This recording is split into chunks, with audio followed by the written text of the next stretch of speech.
Hello আসসালামু আলাইকুম guys. আমি চলে এসেছি তোমাদের মাঝে শশা বাবা। পিকের ভিতরে নেমে গেছি। এখন এনিমিগুলো মেরে আমাকে চাঙ্গা করে দেবে। নামতে না নামতে চলে এসেছে এক চান্দো। এই চান্দোকে মারা 1 সেকেন্ডের ব্যাপার।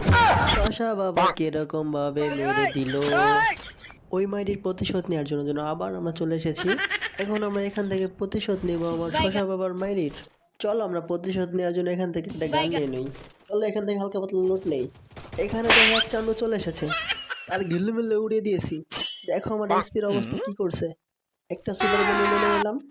চলো সামনে যাওয়া যাক। अभी मजा आएगा শশা ना বাবার भिड़ो। প্রতিশোধ তো নিতেই হবে। শশা বাবাকে মানা কি এতই সস্তা নাকি? এই যে একটা এনিমি। এই যে আরেকটা চান্দো চলে এসেছে। চলো ওটার মতো গিল্লুমিল্লু ফাটিয়ে দিই। আমি শশা বাবার কাছে এইসব এনিমির কোনো খানা আছে নাকি?